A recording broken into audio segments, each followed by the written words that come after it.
How would any of you react if faced with such an attack? What would any nation do if hundreds of ballistic missiles were raining down on your civilians? We'll be discussing with the Israelis what they're going to do, but all 7 of us agree that they have a right to respond. The UN Security Council has remained paralyzed due to the United States' obstruction of any effective decision. It's high time to stop the sickening cycle of escalation after escalation that is leading the people of the Middle East straight over the cliff. Welcome to the day. Benjamin Netanyahu has promised that Iran will pay and that Tehran has made what he called a big mistake. The Israeli Prime Minister was speaking following Iran's largest ever missile attack against his country. Tuesday's attack also prompted former Prime Minister Naftali Bennett to post on X, "We must act now to destroy Iran's nuclear program, its central energy facilities, and to fatally cripple this terrorist regime." Well, members of the UN Security Council have condemned the spiralling violence in the Middle East. An emergency session of the Council discussed measures to de-escalate the conflict between Israel, Iran, and the Iran-backed Hezbollah militia. The fear is that without such a move, the conflict could envelop the region. Well, here are the Israeli and Iranian UN ambassadors addressing the Security Council. Let me be clear. Israel will defend itself. We will act. And let me assure you, the consequences Iran will face for their actions will be far greater than they could ever have imagined. Let me ask the Council and the entire world, how would any of you react if faced with such an attack? What would any nation do if hundreds of ballistic missiles were raining down on your civilians, your cities, your places of worship? Israel has no intention to pursue peace or a ceasefire. Regrettably, the UN Security Council has remained paralyzed due to the United States' obstruction of any effective decision by this body. Unwavering support provided by the United States, United Kingdom, and certain Western states to Israel has given a carte blanche to this aggressive terrorist regime for all sorts of sinister behavior. Well, we're still waiting to see how Israel does in fact respond to Tuesday's Iranian missile attack. Israel had to employ every element of its sophisticated air defense systems on Tuesday against the reported more than 180 ballistic missiles, and it appears to have been largely successful. A school was severely damaged, and Israel says some of its air bases were hit, but no casualties have been reported there. West Bank authorities, however, reported that a Palestinian had been killed in the occupied territory. Well, now, many of us will have heard of Israel's Iron Dome, designed to intercept short-range rockets up to 70 kilometres away. But the air defence system also includes David's Sling, which is built to intercept medium-range missiles up to 300 kilometres away, like those used by Hezbollah in Lebanon. Israel's air defence systems also include Arrow 2 and Arrow 3 interceptors, developed to engage medium to long-range missiles, like the ballistic missiles are used by Iran. Arrow 3 operates outside the atmosphere and has the longest range. Well, joining me now from Washington, D.C. is Shaan Shaikh from the Center for Strategic and International Studies, where he conducts research into missiles, air defence, nuclear weapons, and emerging technologies. Welcome to DW. How testing was Tuesday night's attack for Israel's air defence systems? Well, it looks like that the defense was successful. This was, as you had already mentioned, a large barrage of ballistic missiles. We're seeing reports of about 180 ballistic missiles coming in. There was less warning time as compared to a previous Iranian strike that took place in April. So that made it a little bit harder for these defenses to take up, to be prepared. But again, as you had mentioned, we're not seeing reports of casualties. The damage to infrastructure to this point seems minimal. And so it seems that this has been fairly ineffective for Iran. And Given that there so few missiles got through and so little damage was done, do we presume that Iran was holding back, or it's simply not that big a military threat? Well, I definitely wouldn't want to say that it isn't a military threat. This was a sum of a decent number of missiles, 180 or so. But Iran has hundreds, if not thousands, of missiles that could range to Israel. So this is a smaller part. It is one way of attacking and sending a message, really, that, hey, if you continue to go against our interests, if you continue to fight in Gaza, continue to have your plans to invade southern Lebanon, that we will go forward and we will increase the risk of war, that we are willing to go to the brink of war if necessary. And tell us about these missiles. Is Iran producing them themselves or sourcing them from elsewhere?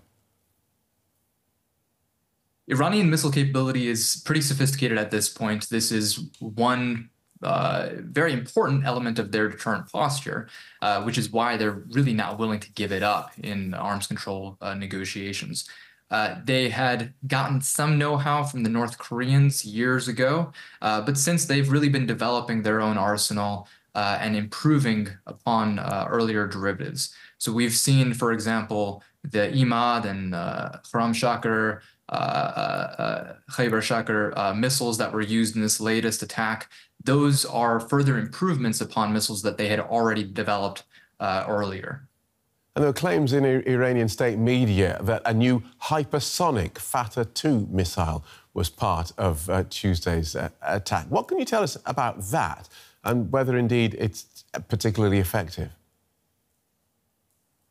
The term hypersonic has become a bit of a buzzword, something that people are labeling a lot of their missiles when it's not exactly true.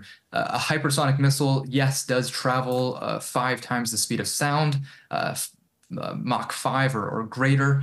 You can technically apply this to a lot of ballistic missiles, a lot of missiles that are ranging far enough into the atmosphere that when they come down, they're going at that speed. However, we typically use this term for missiles that not just go at that speed, but are also maneuverable. So it's a bit of a misnomer for Iran and for the Houthis in Yemen, for example, to call their missiles hypersonic. Right. The world, of course, is now waiting for an Israeli response to Tuesday night's attack. What do you think are Israel's most likely targets if, when it decides to retaliate? Very hard to say. I think we're all trying to figure this out. The U.S. Policymakers are applying some pressure, likely, to stop a large Israeli retaliation. But from what we've seen from Israeli leadership, they are prepared to attack in much more force than we had seen in their response in April, in which they had only destroyed an Iranian air defense battery, which was seen as quite limited in its nature.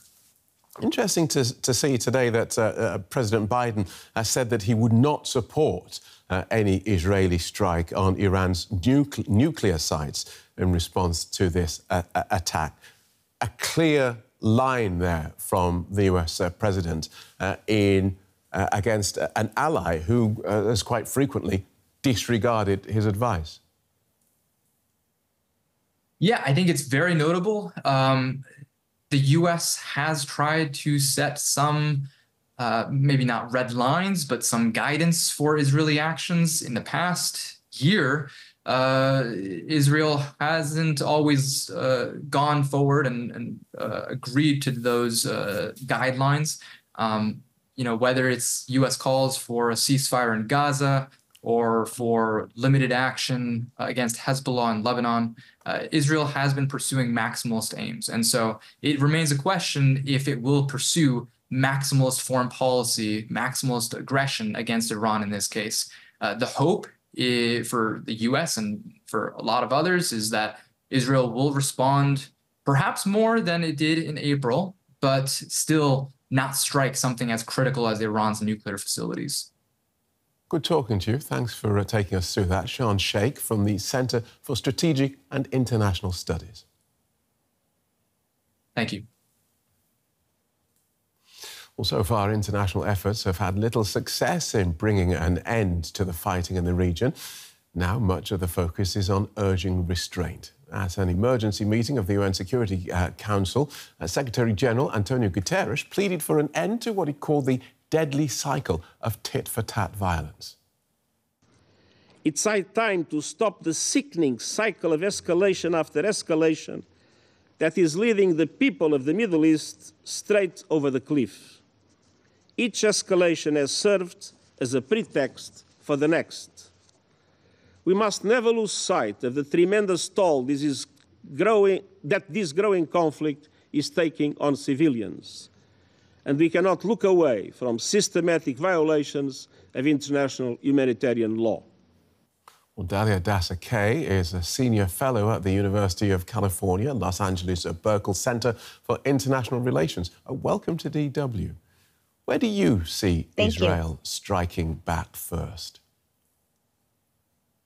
Well, I think your previous guest laid it out. There's a full menu of options, from a more extensive response, which could target a variety of Iranian nuclear sites, military sites, IRGC personnel, which Israel has been targeting over many months now, to possible assassinations even of political leaders. But I think, given the kind of momentum the Israelis have had, capped by the Nasrallah killing, everything is on the table. That said, I think that there is very good reason to believe that Israel is strongly being encouraged by the Americans. President Biden just indicated the U.S. would not welcome an attack on Iranian nuclear sites. The U.S. does not want to see this war expanded. But I think even from the Israeli perspective, given that while this was a serious missile attack, they are not necessarily looking for a direct full-fledged war with Iran. There was limited damage and no casualties on the Israeli side. So hopefully the aim is to have a proportionate attack somewhere along the lines of what we saw last April, limited to military sites. From the outside, it looks as though, well, Israel has its hands full and couldn't handle more escalation with what's going on in Lebanon and Gaza and now Iran as well. Is that the case? Well, it is a multi-front war at this point. So talk of having this war contained in Gaza, which was the hope early on, has clearly not succeeded. Israel has tremendous military capabilities, tremendous intelligence capabilities. It has demonstrated those in the last weeks and months. So it can theoretically handle this multi-front war, but it's going to face limits. It's going to come with a very high price. And at the moment, Israel may not, feel they have paid significant cost for these engagements. But we already see with its invasion in Lebanon, 8 IDF soldiers were just killed, I think, yesterday or today. Once you enter Lebanese terrain, things get very difficult. Israel hasn't finished its war in Gaza, continues to have very difficult time trying to ultimately and definitively defeat Hamas. So war with Iran opening another front is not exactly as easy as some may think. You wrote an article today in Foreign Affairs and said that Benjamin Netanyahu's government appears to be aiming to create a new reality on all of Israel's borders. Just explain to us what you think they think that new reality will look like. Yeah, I think it's very important to try to understand the Israeli psyche right now, because regardless of what we think, there is a strong motivation among, and this is across the political spectrum in Israel, not just Prime Minister Netanyahu, but the defense and security establishment. In fact, the popular view is that after October 7th and the trauma of that attack on Israel, now unbelievably a year ago, just about, there is a sense that Israel can't just live and manage threats on its borders and deal with containment strategy, that it needs to take the fight to the enemy and ultimately have decisive military wins. And so this has increased Israeli risk-taking. We've seen this play out in these multiple theaters. We'll see if it plays out with Iran as we wait for an Israeli response. But there is a sense that Israel needs to kind of turn the tables on the pressures it's faced. Certainly in the north, there's a lot of consensus because there is a need or a feeling that the Israelis need to get the tens of thousands of Israelis who continue to be displaced from the north back into their homes. So I think that this is all combining, in addition to some ideological motivations of some members of the current Israeli government to take this opportunity to seize more territory in the West Bank, is all leading to a very extensive and expansive Israeli strategy on all of its borders. And I appreciate we're speculating here, but that sounds like that new reality sounds like a return to the sort of constant war that we saw in the 70s. Yeah, it's the real worry that, instead of this very much hoped for day after and the misery and tragedy of the Gaza attack and then the horrible war that's unfolded this past year, that instead of kind of this better day and a prosperous and better built Middle East, people today in Washington are still talking about reshaping the Middle East. We've seen lessons from the past of how these ambitions can fall by the wayside. And so unfortunately, if you're talking about a trajectory that's leading to reoccupations, which is where we're headed, that's what I just wrote about. I hope we don't get there. But if we are headed there, I think that this is first and foremost to the detriment of Israel's security, but certainly for regional stability, U.S. interest, and global interest. So it is a very worrying trajectory, but it is not a recipe for peace. It is a recipe for continued conflict, which is we should all be, I hope, working against. And I did want to touch briefly on this, the element that you mentioned there of its relations with the United States being tied, as it were, to this country that if you're correct, is just intent on creating massive trouble in a very troublesome part of the world. Yeah, well, look, we're not there yet. This was an article kind of speculating where we are ahead at year one of this terrible war. And, there's good reason to believe we can still hopefully contain things and get to that better day after. From a U.S. perspective, it's certainly going to keep backing Israel's legitimate defense needs. That is not going to end. But I think there will start being more questions asked in Washington and frankly, around the globe about if Israel continues to take this further, especially when it comes to occupation in the West Bank, when it comes to incursions into Lebanon, should they become permanent? Hopefully not. We're early days yet. And if there's not a real genuine Israeli acceptance of the need for a two-state solution and a need for a real day after in Gaza that leads to a viable Palestinian state, I think tensions are going to continue to rise, both with Washington and other Western allies. OK, you've given us much to think about, and we thank you for it. Dalia Dassa Kaye from the University of California. Thank you so much. Thank you. Now to David Daoud. He's an expert on Lebanon and Hezbollah and a senior fellow at the Foundation for the Defense of Democracies. That's a think tank in Washington, D.C. Welcome to DW. So we have Hezbollah and Israeli troops fighting on terrain that's more familiar to the militants than to the IDF. How will Hezbollah have prepared for the IDF's incursion? Thank you for having me on. I mean, I imagine Hezbollah has laid ambushes. They've probably laid booby traps waiting for the Israelis. Also, Hezbollah is not an amateur fighting force. As much as the Israelis are superior in their conventional capabilities, as much damage as they've done to Hezbollah's fighting force and infrastructure over the past 2 weeks, once you're clashing on the ground face to face, all of the advantages that the IDF has in standoff firepower, artillery, Air Force, that's reduced significantly, as is the advantage in training. And let's not forget that Hezbollah, it's not Hamas, it's had fighting experience in Syria over years that will come into play when they're fighting the Israelis on the ground in South Lebanon. And so we've seen 8 Israeli soldiers killed and 3 Israeli tanks destroyed. Is that a surprising total at this early stage, 2 days into this incursion?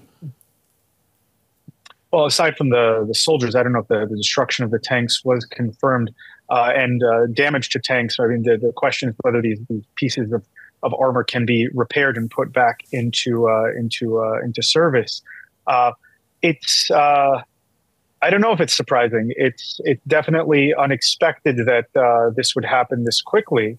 But we'll see. I can't, you can't predict these things ahead of time unless you're there on the ground. The nature of combat in an urban built-up area is going to, by definition, be difficult.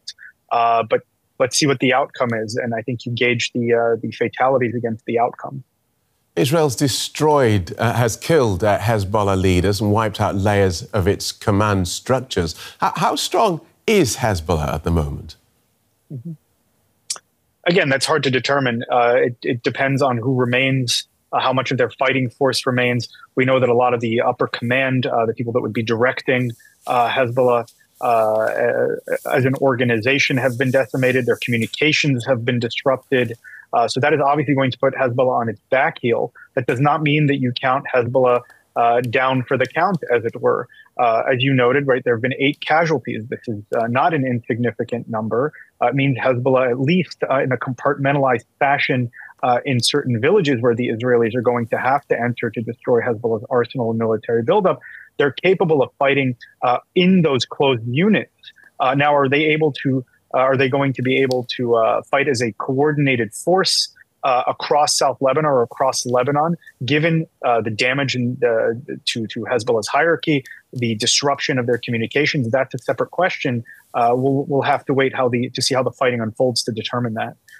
And turning to yesterday's Iranian rocket attack on Israel, what are the factors that Israel's war cabinet and military leadership are likely to be considering as they ponder a response? I think first and foremost is going to be timing. Second is probably going to be a target that is sufficiently painful for the Iranians, but that does not lead to an escalatory cycle. The third factor is going to be discussions with the White House on what is an acceptable target for the Israelis to strike, one that will not lead to an escalation. And the fourth is combat operations in the north. And that's probably the most important, I'd say. Right now, if Israel really wants to retaliate against Iran, then the biggest revenge, if you will, that it could do is to damage Hezbollah, Iran's chief regional asset. The more damage you do to Hezbollah, that's more significant than any single strike that they could target against Iran, if you ask me. Good talking to you. Thank you for giving us your time and expertise. David Dawood from the Foundation for the Defence of Democracies. Thank you so much for having me.